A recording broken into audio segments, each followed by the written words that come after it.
Hi TYO, so glad to be here with you. Mari kita siapkan hati kita untuk menyembah bersama-sama.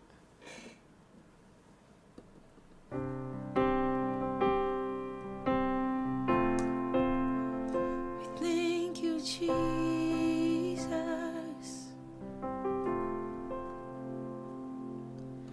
Bapa, kau setia. Bapa, kau mulia. Tenanglah jiwaku, aman bersamamu. Lebih dari harta, kaulah segalanya. Tenanglah jiwaku dalam hadirat-Mu. Kau tunjukkan kasih setiamu, kau menyediakan yang ku perlu. Kau setia, kau mulia, dulu, sekarang, dan selamanya. Kau tunjukkan kasih setiamu, kau menyediakan yang ku perlu. Kau setia, kau mulia, Bapa, kau setia.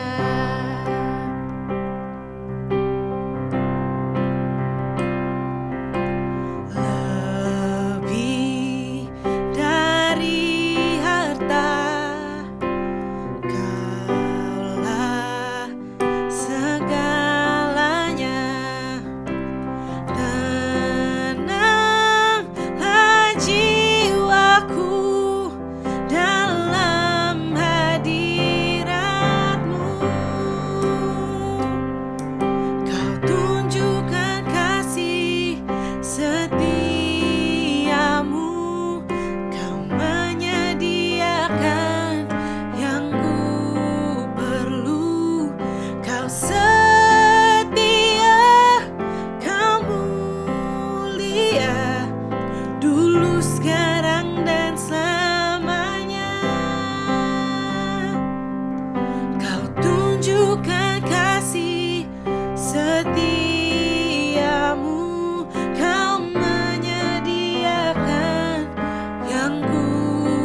setia, kau mulia, dulu, sekarang, dan selamanya. Kau tunjukkan kasih setiamu, kau menyediakan yang ku perlu. Kau setia, kau mulia, dulu, sekarang, dan selamanya. Kau tunjukkan kasih setiamu, kau menyediakan yang ku perlu. Kau setia, kau mulia, Bapa, kau setia, kau setia, kau mulia selamanya. Kau setia, kau mulia selamanya. Kau setia, kau mulia selamanya. Kau setia, kau mulia selamanya. Yes, Jesus, we thank you, Lord. We thank you for your grace, we thank you for your love, we thank you for who you are. Terima kasih Tuhan untuk kasih-Mu Tuhan yang tak pernah berkesudahan di hidup kami ya Tuhan. Tuhan, kami percaya hari ini kami akan belajar lebih lagi Tuhan. Berkati mulut dan bibir hamba-Mu Tuhan, supaya bisa Tuhan menyampaikan firman-Mu Tuhan hari ini. Terima kasih Tuhan Yesus, dalam nama Yesus semua yang percaya katakan amin. Well, hi TYO. Aku senang banget bisa sama kalian hari ini, karena udah lama banget, udah kayaknya hampir setahun deh kita gak ketemu. But it's good to see you online. Buat yang gak kenal, buat yang belum kenal, nama aku Ines Cokro. I am from GBI, Gandaria City, or we call it Girls Center Church, atau mungkin bisa dikenal as CK8. Jadi we're still family. Kalian CK4 atau CK8. So we're still family, and I'm so glad to be here. I'm so glad to be talking to you guys wherever you are. Mungkin di rumah, mungkin di gak tahu, di mobil, atau ada yang lagi di kamar bosen. Cuman sebelum aku mulai sharingnya, aku mau nanya kalian, atau mungkin kalian bisa pikirin sendiri gitu di rumah. How are you guys? How are you? How are you doing? Karena biasanya kita ngerasa kayak, apalagi dengan the whole corona thing, pasti kita mulai merasa kayak risih banget. Kayak jujur aja ya, udah mulai ngerasa, bukan bosan lagi, tapi udah mulai kayak, like, is this my life? Is this what my life is gonna be? And we're just waiting. Kita sekarang lagi di season of waiting. We're just waiting for God to do something. We're just waiting for the corona to end, karena gak kelar-kelar gitu. Cuman hari ini aku mau ngomong sama kalian. Pernah gak sih kalian ngerasa kesepian? Karena jujur, aku ngerasa kesepian banget. Apalagi dengan the whole pandemic corona thing. I feel so lonely di rumah. Kerjaannya cuma di kamar doang. Di kamar juga cuma kerja. Kalau enggak ke bawah makan, ya mungkin kalau iseng suka masak. Cuman kalau enggak kerjaannya cuma di rumah doang kan. Nah, mungkin kalian ada yang ngerasa yang sama. Mungkin kalian ngerasa, aduh bosan banget kerjaannya di rumah doang, cuma ngerjain PR, Zoom meeting sama sekolah, and not doing anything. And you know what? We're all facing the same thing. We're all facing these 4 walls di rumah yang, you can't go anywhere gitu. Teman, aku mau sharing sama kalian tuh gini. Kita tuh pernah gak sih ngerasa Tuhan gak pernah jawab doa kita? Pernah gak sih yang kita ngerasa, it's too late? Mungkin dari kalian ada yang ngerasa, you know what, it's too late, I'm never gonna get that job. It's too late, gue gak akan pernah dapetin dia. It's too late. Papa mamaku is getting divorced, papa mamaku ngecerai, udah that's it, gak ada lagi masa depan. I'm gonna be in a broken family. Atau mungkin kalian ngerasa kayak it's too late God, I'm already broken, aku udah disakitin, I'm never gonna heal, it's too late. Nah, di Alkitab ada yang sama. Di Alkitab ada 2 orang yang merasakan the season of waiting. Nah, itu Maria dan Marta ketika Lazarus mati. Nah, kita bisa baca di Yohanes 11. Di Yohanes 11 tuh menceritakan tentang Lazarus dan waktu Lazarus mati gitu. Intinya ceritanya kalian tahu kan, Lazarus mati, Yesus dikabarin kayak Lazarus mati, cuma dia nggak muncul. Nah, kita akan baca Yohanes 11 ayat 17. Maka ketika Yesus tiba, didapatinya Lazarus setelah 4 hari berbaring di dalam kubur. Nah, kenapa kamu baca itu? Karena interesting banget. Buat orang Yahudi, kalau udah lewat dari 3 hari di kubur, itu artinya udah mati. That's it. This person's dead. No future. Done. Dan intinya Yesus tiba tuh di hari keempat. Which is buat Maria dan Marta, they're thinking like, Tuhan ini lewat 3 hari, like that's it. There's no chance for this person to come back to life. There's no chance that my brother would come back to life. Gitu. Tapi kalau aku baca-baca gitu ya, sebenarnya Tuhan tuh nggak perlu datang ke sana untuk menyembuhkan orang gitu. Tuhan tuh bisa menyembuhkan orang tanpa ada di situ. Nih contohnya, kita baca di Yohanes 4 ayat 49 sampai 51. Nih ayat 49 katakan gini, pegawai istana itu berkata kepadanya, Tuhan, datanglah sebelum anakku mati. Ayat 50, kata Yesus kepadanya, pergilah, anakmu hidup. Orang itu percaya dan perkatakan yang dikatakan Yesus kepadanya, lalu pergi. Ayat 51, ketika ia masih tengah jalan, hamba-hambanya telah datang kepadanya dengan kabar bahwa anaknya hidup. Nah, so you know that Jesus could have healed Lazarus. Yesus belum bisa menyembuhkan Lazarus. Yesus tuh nggak mesti ada di sana. He could have raised Lazarus to life tanpa ada di situ. But why did Jesus let Lazarus die? Nih, Jesus could have healed Lazarus, but he let him die to prove to everybody, untuk membuktikan ke semua orang that he is more powerful than you think. Dia itu lebih berkuasa daripada kita pikirkan. He is much more powerful than logic. Bagi kita, logically udah terlambat. That's it.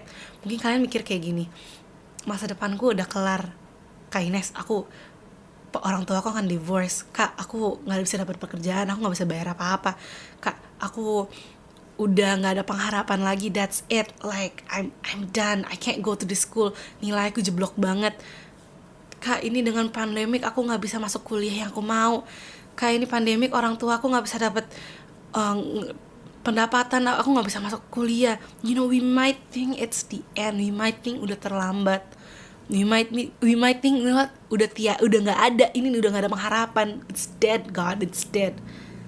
Tapi bagi Yesus belum. Nah, aku mau ingetin kalian that our time is not His time. Buat kita waktu itu terus berjalan, tapi buat Tuhan, you never know, karena our time is not His time. His time is the perfect time. We might think it's dead, kita mungkin mikir semua hal itu akan mati, but God is the one who controls everything. Dia yang berkuasa atas segalanya. Nah, aku mau masuk ke poin kedua. Kita baca di Yohanes 11 ayat 32 sampai 35. Nah, ayat 32 katakan gini, setibanya Maria di tempat Yesus berada dan melihat dia, tersungkurlah ia di depan kakinya dan berkata kepadanya, Tuhan, sekiranya Engkau ada di sini, saudaraku pasti tidak mati. Ayat 33. Ketika Yesus melihat Marta menangis dan juga orang-orang Yahudi yang datang bersama-sama dia, maka masih gula hatinya, ia sangat terharu dan berkata, di manakah dia kamu baringkan? Jawab mereka, Tuhan, marilah dan lihatlah. Ayat 35, this is my favorite verse. Maka menangislah Yesus. You know what, in the Bible, kalau bahasa Inggrisnya, John 11:35 is the shortest Bible verse kalian bisa ketemukan. Kenapa? Karena cuma 2 kata. It's only Jesus wept. Maka menangislah Yesus. And you know why I love this? You know why I love this verse? It's cause gini loh. Tuhan tuh tahu segalanya. He knows everything. Like literally everything. Dia tahu segalanya. Dia tahu masa depan kalian. Dia tahu masa lalu kalian. Dia tahu siapa pacar kalian ke depannya. Dia tahu siapa anak kalian berapa. He knows everything. Tapi kenapa Tuhan Yesus nangis ya? God knows that Lazarus would come back to life. Tuhan tahu Lazarus akan hidup lagi. Tapi kenapa Yesus masih menangis? Aneh kan? Kayak ibaratnya gini deh, kayak kalian tahu, contoh nih, kalian punya kucing. Kadang gak suka kucing. Kalian punya kucing, terus kucing itu mati. Ya kan? Tapi kalian tahu kucing itu akan hidup lagi. Kalian pasti gak nangis kan? Kalian pasti kayak, ntar paling hidup lagi gitu.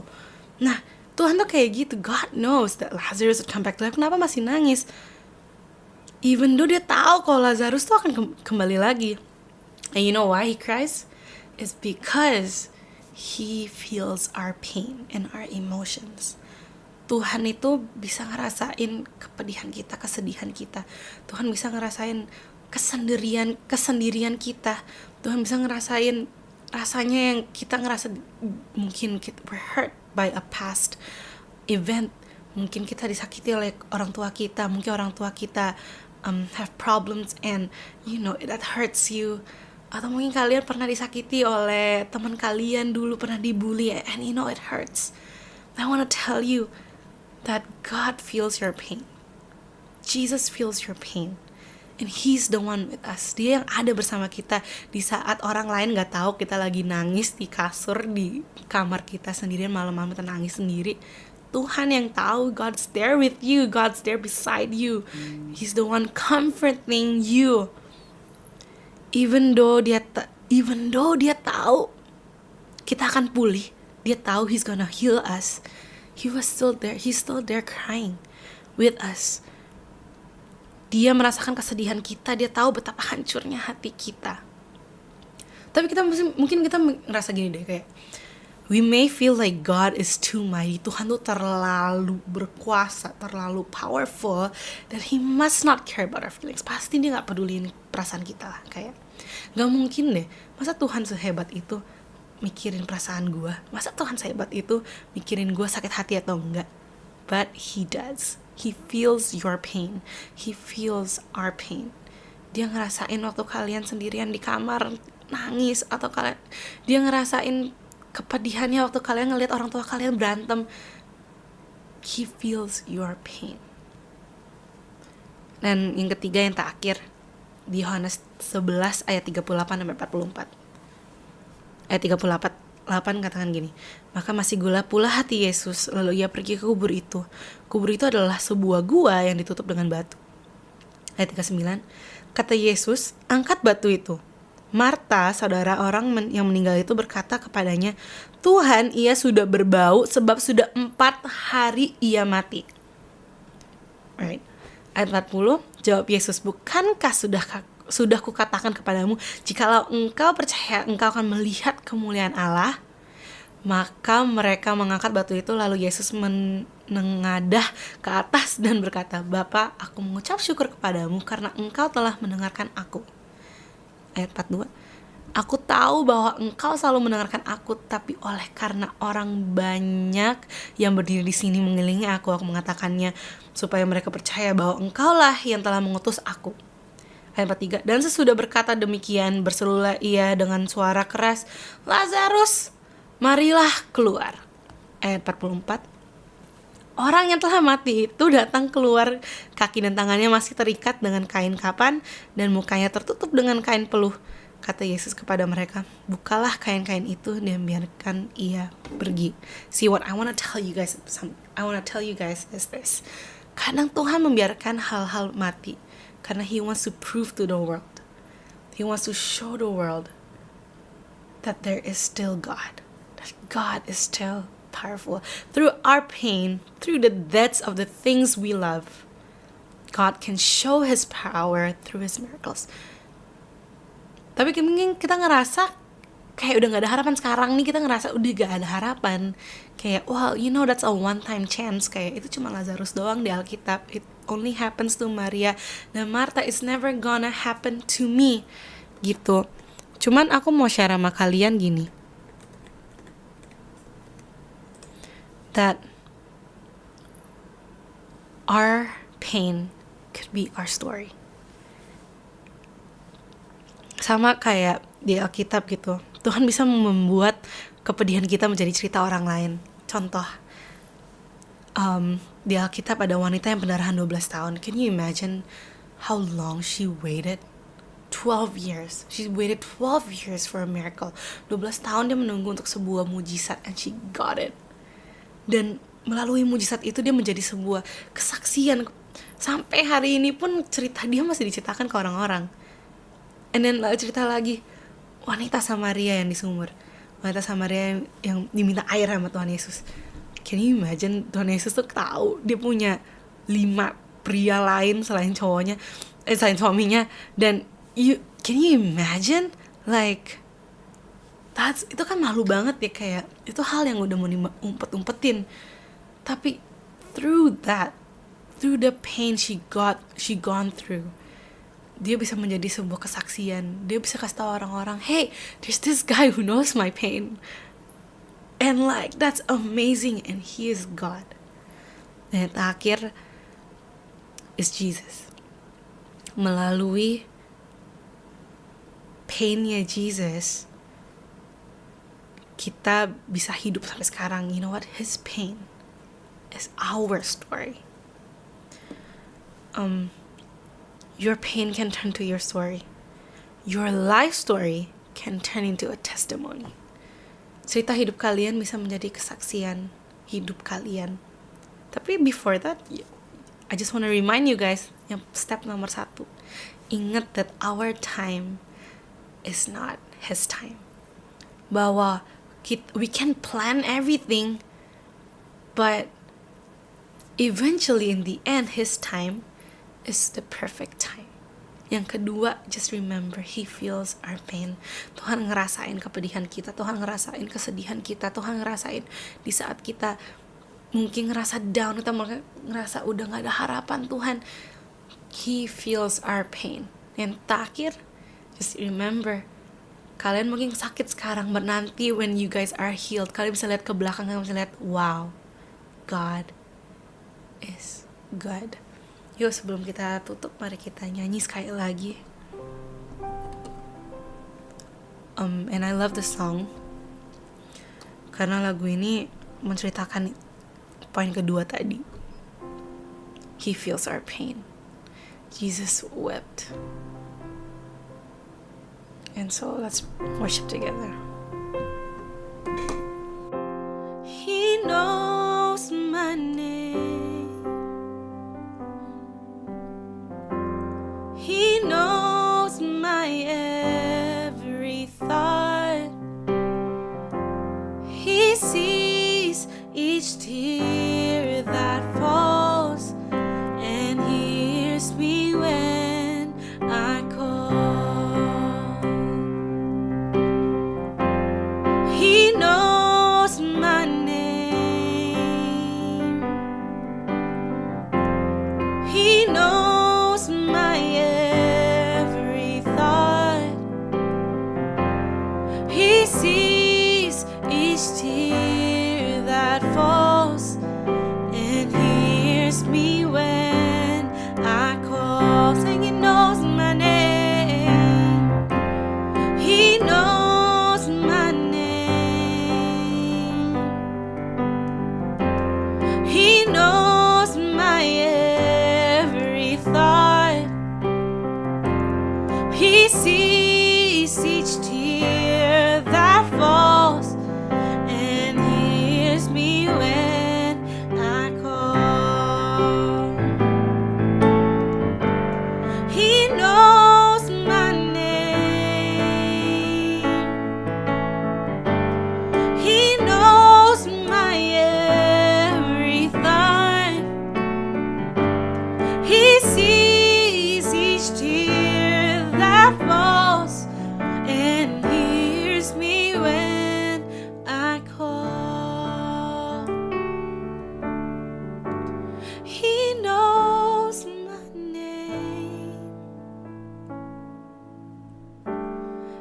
knows my every thought. He sees each tear that falls and hears me when I call.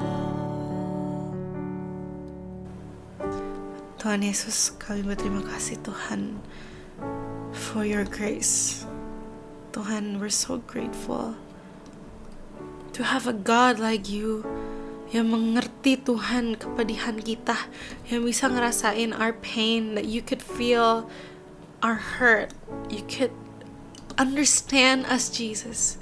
Tuhan, aku berdoa Tuhan untuk teman-teman aku Tuhan di TYO, supaya mereka Tuhan bisa merasakan your peace, supaya mereka ingat that you're always there for them no matter what, that you will be with them through the pain, through it all, you will be with them. Tuhan, aku berdoa Tuhan untuk teman-teman aku Tuhan through the season, supaya mereka Tuhan di rumah bisa benar-benar encounter you Jesus more, and that they could really feel your presence Tuhan waktu mereka tidur, mungkin waktu mereka lagi bersama keluarga mereka, supaya Tuhan benar-benar ada bersama mereka, Tuhan ada bersama di sekitar mereka Tuhan.